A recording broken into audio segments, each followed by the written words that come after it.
about Transformers. Yeah. So this will be super fun. I have a special guest, and LT is missing in action. So if you see him in some prison camp somewhere, you should give him some food, maybe a little bit of water. Funkle is away on special assignment. So on this week's episode, I have Jameson. Hi. Who's turning 10 next week. Which Jameson, is pretty exciting. Why don't you introduce yourself real quick? Hi, I'm Jameson, and I turn, like he said, I'm turning 10 next week, which is exciting. My birthday party is going to be at a go-karting place called Andretti. Yeah. It's like Main Event, but with go-karting, and it's way better. Yeah. So, awesome. Welcome to the show. This is a special episode. It is the 40th anniversary of the Transformers TV show from 1984. So we're traveling back in time. Which is a big deal. And Jameson just saw the first 4 episodes in the theater for the first time. I want you to close your eyes and think about the year's 1984. If you're like me, you remember rushing home from school to catch Optimus Prime and his team of Autobots battling the devious Decepticons. If that was your place, this is your episode. This show wasn't just cool robots transforming into even cooler vehicles. It was about honor, friendship, and the battle between good and evil. These are things that resonate just as much in our lives today as they did back then. So whether you're here to relive those glorious Saturday morning cartoons and a bowl of cereal, or you're introducing Autobots to your own kids, like I did, we've got a great episode lined up today. We're going to explore the origins of the series, the impact on pop culture, and what it remains to be a beloved franchise 40 years later.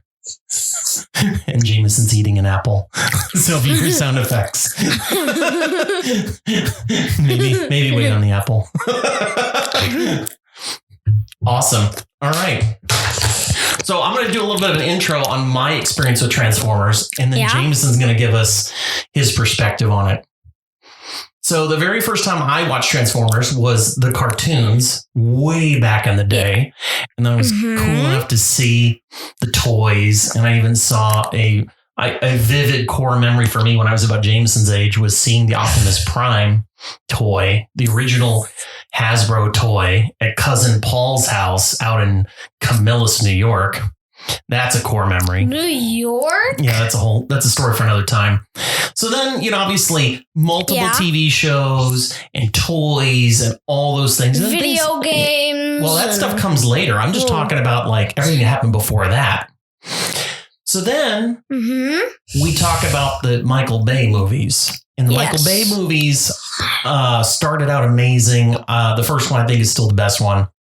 I agree. And then they get a little weird, and then there was a pause, and I think they're revisiting the franchise, but that's how my boys discovered Transformers, was the Michael Bay movies.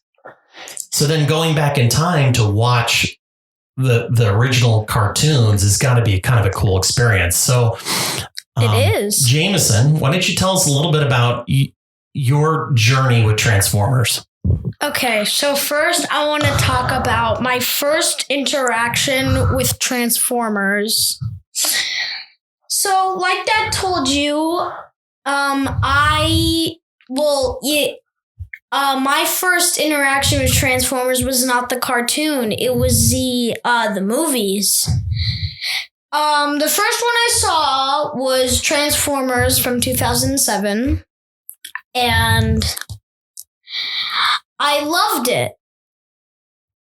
One thing, as I rewatched that movie, I kind of noticed, as I rewatched those movies, I kind of realized that no one really actually kind of gets along. And, so I didn't really, I didn't even know there was a cartoon or another animated movie or something. And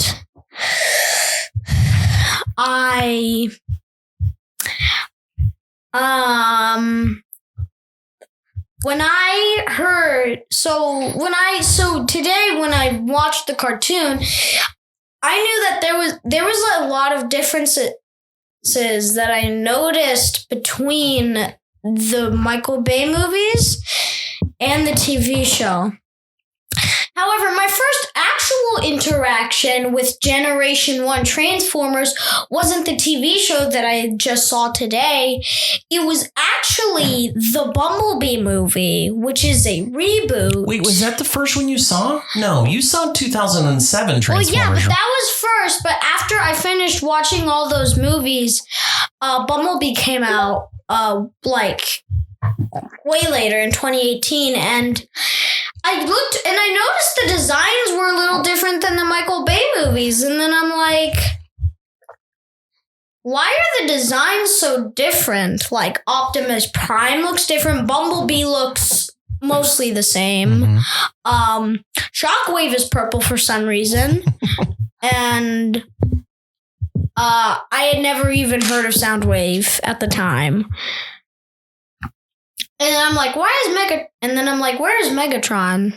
And then so then I realized that the designs in Bumblebee are just like, they just took the old blocky designs and then just sort of translated it into live action. Yeah. It works well. Yeah. Like, a little too well. So obviously you're a fan. Yes. Okay. So you saw the original 4 episodes of the 1984 cartoon today. Mm-hmm. What's your official review? Of the cartoon? Yeah. I want to get to that part later. Okay, we'll come back to that. So next I want to talk about the designs alone. Yeah. And let's do it. Compare all of them. Yeah. So, first let's start off. It just feels right to start off with the Michael Bay movie since that was my first interaction with Transformers. But actually, first I'm going to talk about my favorite Transformer. My favorite Transformer is probably Bumblebee. Good choice. Great choice. Now, which version of Bumblebee? Just so we're specific. That's a tough one. Probably the Bumblebee from Rise of the Beasts. Oh, okay. Great choice. And basically, so let's start off with the Michael Bay movies and the Transformer designs. Mm-hmm. So, in this movie, the Transformers, you can't really, there's almost no difference. There's almost no differences, but there's almost almost no similarities between the designs in that movie and then the designs in the cartoon. They're pretty much nothing alike. Mm-hmm. Also, the Decepticons couldn't be the colors that they were in the TV show because I found this out in a video actually, and it's mainly because of the vehicles that Michael Bay wanted to use. Mm-hmm. I originally thought that Bumblebee was just a Camaro. However, but then I realized that before that, he was actually a Volkswagen Beetle, which I was a little surprised by that. Yeah. And the thing, so after the second movie, the Decepticons just stopped looking human. Mm-hmm. They were just growling, snarling, very aggressive monsters. Mm-hmm. And but at the end of the day, the Decepticons still kind of look cool. In fact, probably a better fate than the Autobots, actually, because after the first movie, the Autobots, they looked horrifyingly human. Like, I didn't want to see like a 100-foot Albert Einstein, and I didn't want to see him get ripped apart. And another thing about the designs is in the last night, they changed Optimus's design immensely. And instead of making him look like the Optimus Prime from the first 3 movies and the cartoon, they did a design that I don't really even know how to explain it. They just kind of... Also, one thing about speaking of Optimus Prime, a lot of people, when they first saw that movie, they were like, why does Optimus Prime have hot rod flames? Yeah. Apparently, the reason is because there's nothing more hard to film on camera than the color red, because apparently it messes with the lighting and stuff. Yeah. So, Michael Bay's solution to this was to just give Optimus Prime hot rod flames, which kind of looks cool in my opinion. I love it. I think the Michael Bay Optimus is my favorite. Controversial opinion, just being a kid of 1980s watching the cartoons, the Michael Bay Prime is pretty awesome. Yeah. Apple break. Yeah. Another thing about Optimus Prime, a thing I noticed about him as I go back and rewatch those movies is, in the first movie, he didn't really but you notice as throughout the years, Optimus's fighting style changes a lot. Like, he goes from shooting people to using his Energon swords to tear Decepticons apart. Yeah, with his bare hands. Yeah. Which movie does that happen in? That happens in Transformers 2 and 3, and then maybe Transformers 4. Yeah, bare hands. Well, in Transformers 2, he used his little hooks. But yeah. I also just want to talk about Transformers 3 and the aesthetic of those movies and the TV show. Yeah. So, I want to talk about the aesthetic and the feel and the emotion between all of those. So, in the show, it's basically just the Autobots are just slapping the Decepticons around, shooting them, punching them, using their swords, and then just coming back the next week. And then Transformers 1 had war. Transformers 1 and 2 had war. But it was like calling Call of Duty war. Like, you have soldiers on bikes with grenade launchers screaming woo. And then we can throw Transformers 2 in with that in well. But in Transformers 3, war in Transformers 3, like, that is the tone of a war. Like, that's like, this would be traumatic in real life. Oh, totally. No, that's a great point. Also, another thing, it's not just the fact that the city happens to be in Chicago. So another thing I noticed is that in the original series, the Decepticons went to Earth because Cybertron is dying, and they wanted to go to Earth and use the energy from the Earth's core to repower Cybertron through the use of Energon cubes.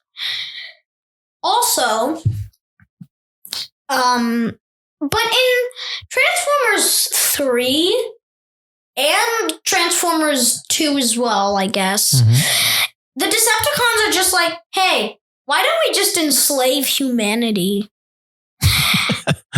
Hold on. Quick drink break. Oh. Awesome. Well, Jameson cracks open a Coke. I want to thank our reverse sponsors. If you're not sure what a reverse sponsor is, these are companies that give us no money. We actually spend money on them. So this week's episode is brought to you by Liquid Death. Murder your thirst. Over there, if you're not drinking the Cherry Obituary, we're completely obsessed. It is the only thing that we drink. And shout out to Randolph Engineering, the sunglass company. Someday we will get a shout out from them. We tag them in every single photo on Instagram and they never respond. We're obsessed with your products. We will only wear Randolph Engineering sunglasses, but oh my God, can we get a like or a follow? Anyway. All right. So James is done with his apple break. Okay. Yes. But yeah, so after Transformers 3, that was like the movie before the series hit rock bottom. Mm-hmm. And after that was Transformers 4. I didn't think it was that as bad as a lot of people thought it was. However, it's still, by the way, Transformers 3, it's still good, but it's also bad. But nothing makes a good movie let me rephrase this. Nothing makes a bad movie look good than an even worse movie that comes after it. That's absolutely perfect. Yes. And in Transformers 4, it turns out, I'm also starting to notice a formula with these movies. There is some kind of thingamajig lost to space that must be recovered to stop the Decepticons. I don't think Transformers 4 was actually as bad as a lot of people thought it was, because the thing that's really cool about that, I like the concept of humans hunting Transformers. Oh yeah, that was a nice addition. So it turns out in Transformers 4 that the metal that creates the Transformers, I guess the Allspark is just out of the question. But yeah, so the metal that the Allspark makes that creates the oops, I hit the mic again. That creates the Transformers killed the dinosaurs and turned them into Transformers. And then 65 million years later, that's a long time. I just got a chance to think about how long that is. Yeah, that's a long time.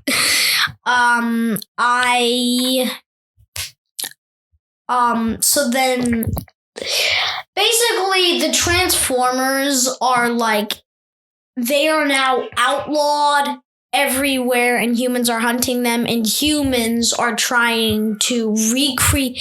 They find this metal, and then now they're trying to recreate like their own Transformers. So, basically, Sam Witwicky, after the third movie, he was also out of the question. Yeah. And and we meet our main character, Cade Yeager, who is from Texas. And, he scraps broken down trucks for parts because I don't remember, but I think it's because like he can't really find a job anywhere anymore. Well, there's not a lot of jobs once the Decepticons and the Autobots have destroyed most of the major cities. So many, like millions of people are dead. Yes. So the military only wants to hunt the Decepticons, but turns out that your average person can't tell the difference between an Autobot and a Decepticon, and I don't really know why. Because look, I think it's offensive when people assume that they're all the same. Yes. It's not okay. But like, in all of those movies, you can clearly tell the Decepticons, apart from the Decepticons transform into military hardware, while the Autobots transform into civilian cars. And then the Decepticons speak alien languages, and the Autobots speak human languages through the World Wide Web. It's probably like Google or something like that. By the way, I just want to ask a question real quick. Okay.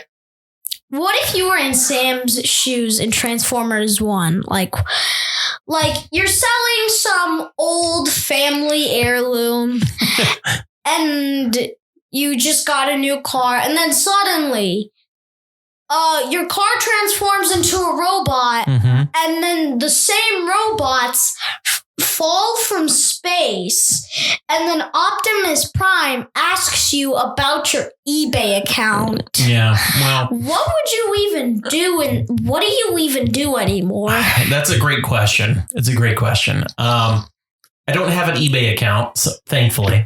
Yes. But I have Instagram and Twitter and Facebook and all those things. So, and then there's also Amazon. And Amazon, yeah. So I think there's plenty of places where Prime would be doing research before he crash lands here. Yes.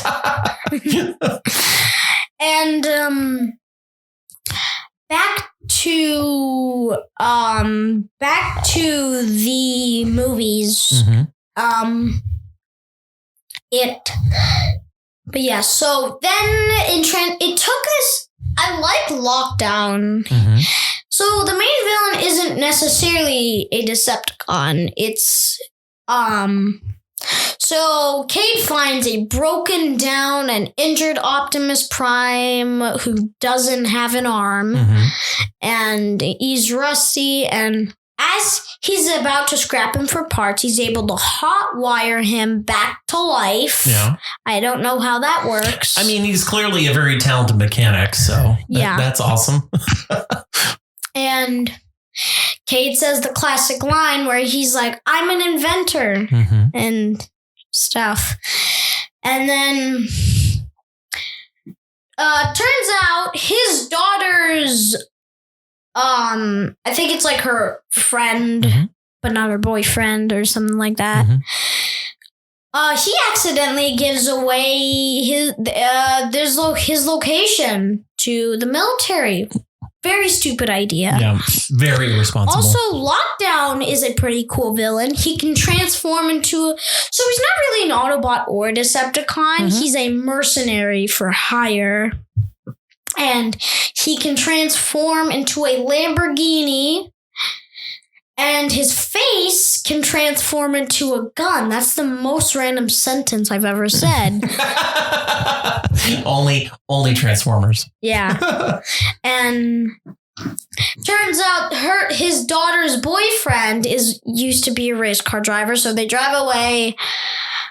And then Optimus gets a new paint job. He gets his arm back. His design changes entirely. Instead of looking like the Optimus Prime from the first 3 movies, he starts to look like a knight. Yeah. Then he gets his sword and shield. And then he gets kidnapped like Princess Peach. So does the girl. And she couldn't escape because apparently she doesn't know how car doors work. Which, unfortunately, that's a thing. Yes. And then, so those are the Bay movies. Yes. Then they rescue him. And I just kind of don't want to talk about the last night. No, we're going to skip over that. Yeah, we're going to skip that one. So let's talk about the night. Okay, so you saw the 1984 Gen 1 TV show in theaters today.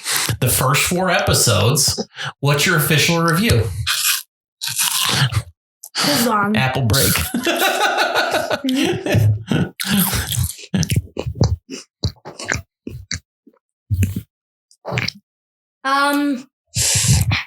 My review on the Transformers Generation 1 or G1, I am going to give it a 10. Really? Are you sure? Don't play to your audience. You don't have to rate it a 10 just because I liked it when I was your age. No, I do. Okay, tell me why. I like it because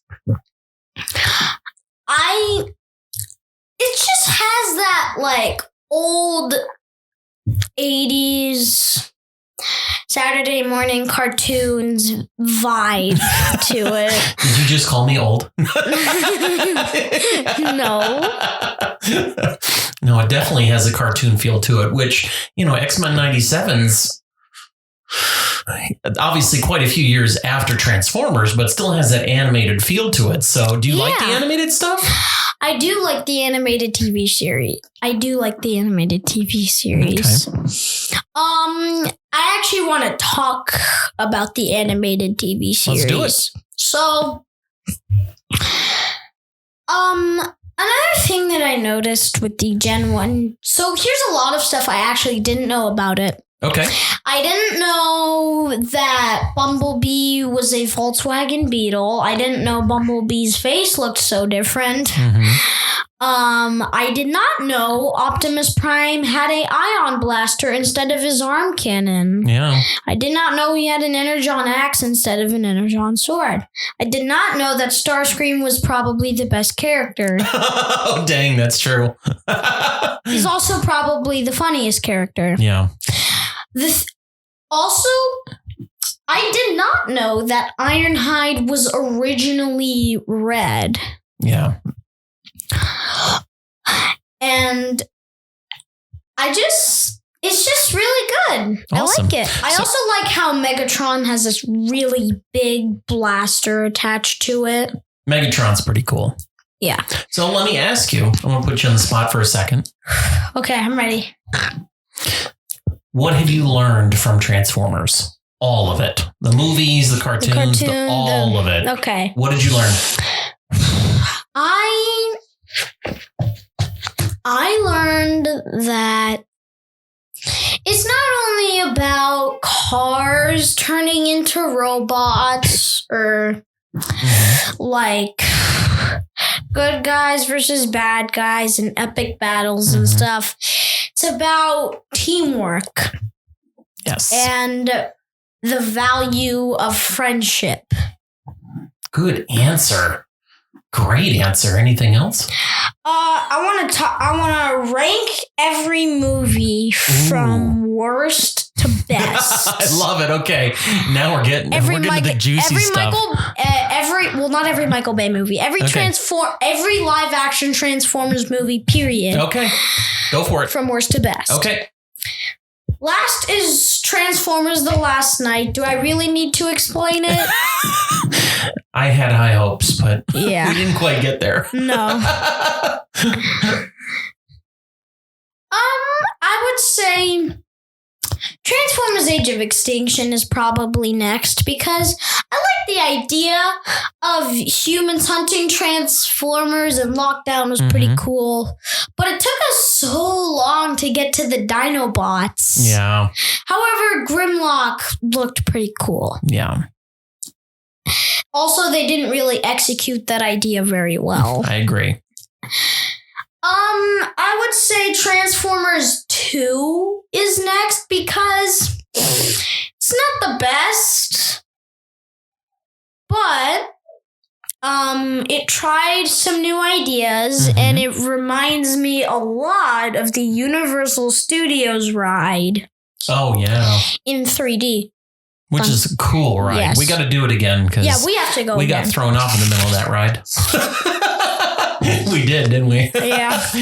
We're not going to name names, but somebody, not on this podcast, decided to get out of their seat, which was frowned upon. Anyway, so what's your number one? What's the number one pick out of all the Transformers movies? Well, I'm not even close to being done because there's Transformers. Next is Transformers. Transformers 3. Mm-hmm. I liked it. It's, however, there's also some reasons why I hate it. Okay, I want to hear them. It's like, it's brutally violent, and it's the exact opposite of the original series. Mm-hmm. But then again, it's funny, it's brutally violent, Mm-hmm. and it's the exact opposite of the original series. Yeah. I mean, it's a fresh take. I like it for the same reasons as I dislike it. Mm-hmm. Now I want to talk about... Wait, I'm not even done yet. Yep. Next is Transformers 1. Mm-hmm. It's a classic. It is my personal favorite. It is my favorite out of all 5 of the Michael Bay movies. Next is Bumblebee, because it was a great start to the rebooted trilogy. Mm-hmm. And I like how they took the Gen 1 designs and just kind of put them in live action. Yeah. And then first is probably Rise of the Beast. The bots, we got more screen time with the bots, and the bots actually feel like characters, and Optimus Prime had a great character arc. I will say this. The hidden star of that entire movie is the 90s version of Jazz. Yes. If you have not seen that movie, it is worth watching for how cool and absolutely hilarious that version of Jazz is. Oh, not Jazz, Mirage. Oh, gosh, I'm sorry. You're right. Mirage. Mirage the Porsche? Yeah. Yeah, you've ridden in a Porsche like that, haven't you? Yeah. Yeah, it was pretty cool. And then now I want to talk about not the animated TV show, but like the other TV shows let's do it. Came after. And then I also want to talk about the video games. Yeah, let's do that. So, and I also want to talk about some of the comics. They didn't make a lot of those, though. Yeah. Did you read the comics? I saw digital comics. Oh, yeah. Okay. So, first, let's talk about the other TV shows that came after the animated TV show. There's Transformers Earthspark. What's a little disappointing about that one is I just don't like it. I'm just not the biggest fan because one, Optimus just something about him just doesn't look right. Mm-hmm. He just doesn't look like goofy. Optimus. And then also he's not voiced by Peter Cullen. Yeah. And then I also didn't like what they did with Megatron because they turned him into a good guy for some reason. And it was just, I don't know. It got weird. I liked Transformers Prime. Oh, I have to go back and rewatch that. Transformers Prime is really good. Okay. Transformers Prime is basically if the first Transformers movie was like a TV series. Oh, cool. Okay. It's kind of like that. Not in a lot of ways, but in some ways. Mm-hmm. Then there's Transformers Earth. Then there's Transformers Allspark. Okay. Which so even though the Optimus, so it's still a really good show, even though Optimus isn't voiced by Peter Cullen. Mm-hmm. So Optimus blames himself for Megatron getting the Allspark. And also, that was the first time that I saw Nemesis Prime. Oh, yeah, I forgot about that. It's a future version of Optimus Prime that turns evil. Ooh. And instead of being red, silver. Well, technically red and white and blue, but red, silver, and blue. Yeah. Instead, he's black and red. Okay. And silver in some parts because, he's a robot. Yeah. And basically how they address this is the past and the future are colliding into this one moment. Mm-hmm. Also, here's this funny reference that they make in Transformers Prime. Mm-hmm. So if you've never seen it, basically there's this one moment when I think it's either Ratchet or Ironhide. He gets tangled up in the little cell tower cords. Gets tangled up. He does a funny little dance, and then he falls down. And then they make a funny reference to this in Transformers Prime, and they say, "Remember when Ratchet got tangled up in those cords? Who knew he could dance like that?" And then I'm like, coincidence? I think not. I also, next, I want to talk about video games, right? Yeah, the video games. Yep. And the comics. But let's start with the video games first. The video games. Oh, I've actually never played the video games before. But a lot of people say that they're really good. And the first 2 games in the series of 3 games, Transformers War for Cybertron, it takes place, instead of taking place on Earth, it takes place on Cybertron.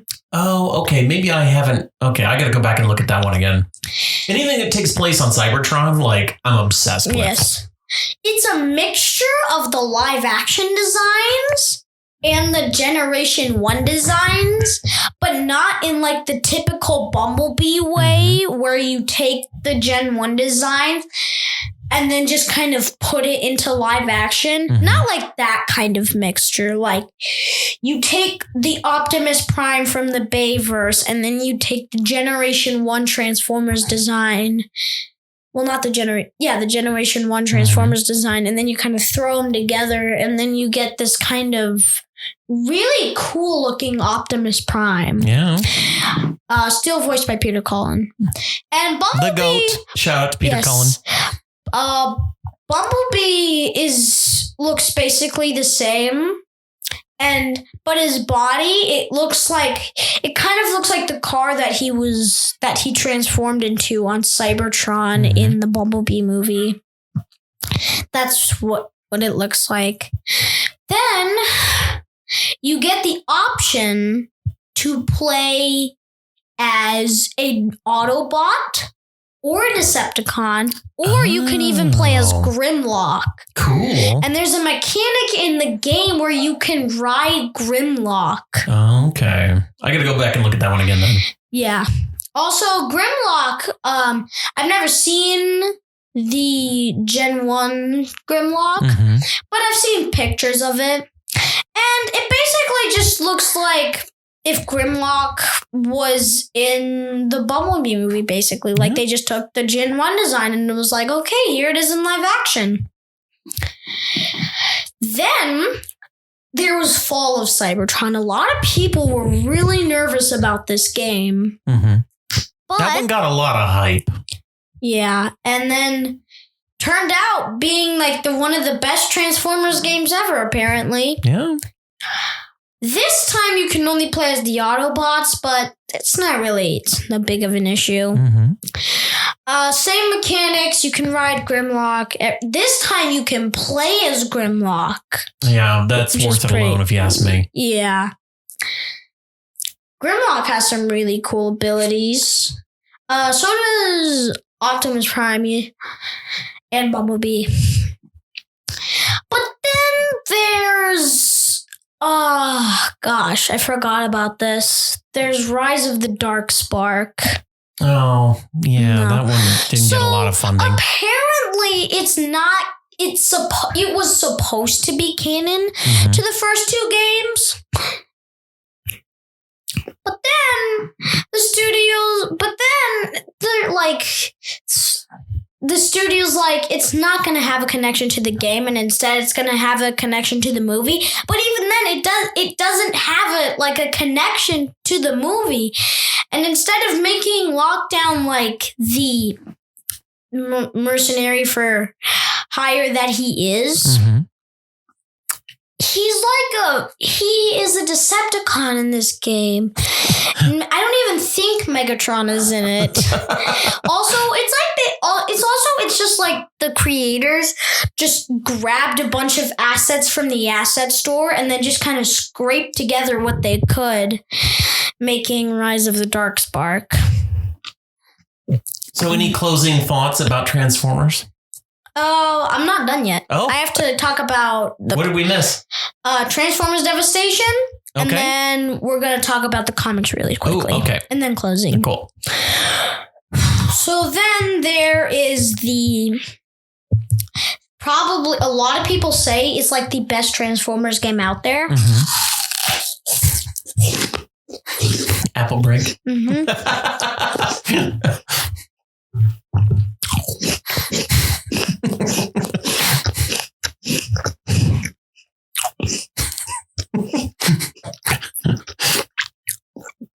Anyways.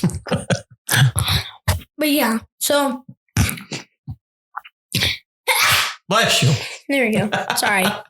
Excuse me. I sneezed.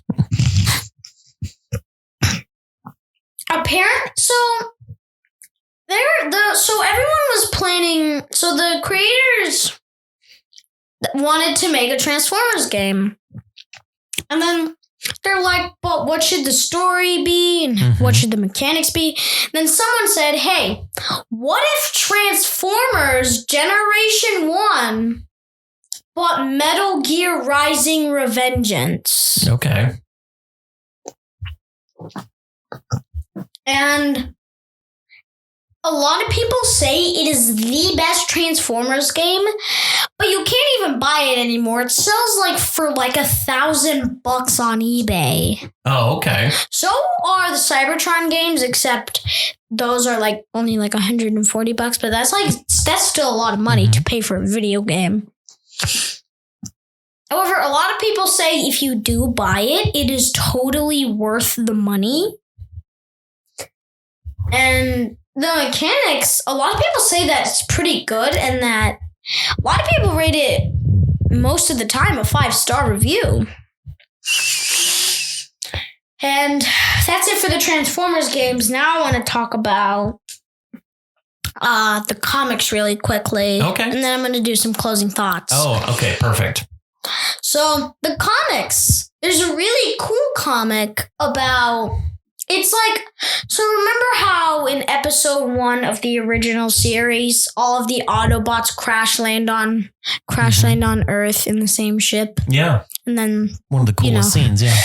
Well, in this universe, all of the Autobots took their own escape pod to Earth.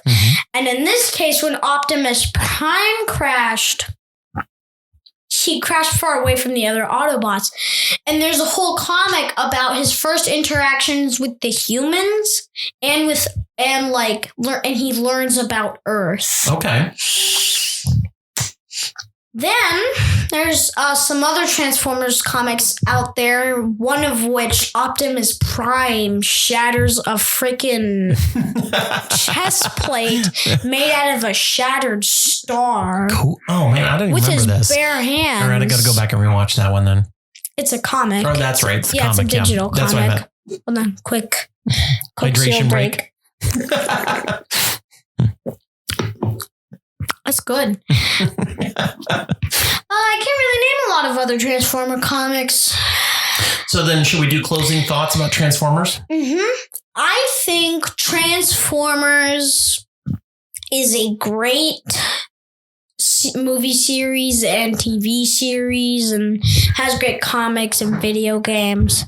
And it's still a big part in pop culture. Absolutely. And But yeah, I think Transformers is really great, and it has made your childhood and mine. Good answer. All right, so a couple of follow-up questions. So if you were going to recommend a starting point for Transformers to somebody who's never seen any of the TV shows or any of the movies or comics or video games, and somebody came to you and was like, Jameson, where should I start? What would you point them to? I would either point. I have three recommendations. All right, perfect. First, maybe you would want to start with Bumblebee, maybe. Okay, yeah. But then after that, don't just go straight to the Michael Bay movies. After that, go to Rise of the Beast. Okay. Just to, Yeah. By the way, there's a really cool end credit scene. Well, not really end credit scene, but there's a really cool ending scene in Rise of the Beast that I will not spoil. Don't spoil it, but that's worth it. But it's awesome. Or you could start at the first Michael Bay movie. Still the best, if you ask me. Or you could start on the first couple episodes of the original series. All right. Or maybe start on the animated movie. That's a great answer. Awesome. Any other closing thoughts about Transformers? No, not really. All right. So I only have one other question. Mm-hmm. You are turning 10 next week. Double digits. That's huge. I can't believe it. I know, it's crazy. Your birthday party is going to be awesome. Yeah. Do you have any words of wisdom? You've been alive for a decade.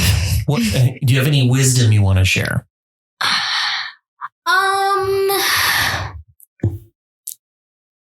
Be unique, choose your own path in life, and follow your gut. Good answer. Awesome. That's it. Special shout out to Uncle Russell, who joined us today at the Transformers premiere. And if you heard anybody shouting in the background, that was Kellen doing VR. Which is my little brother. Yeah, Super Squirrel's in the room doing Quest. Yes. Awesome. We'll see you soon. Cheers.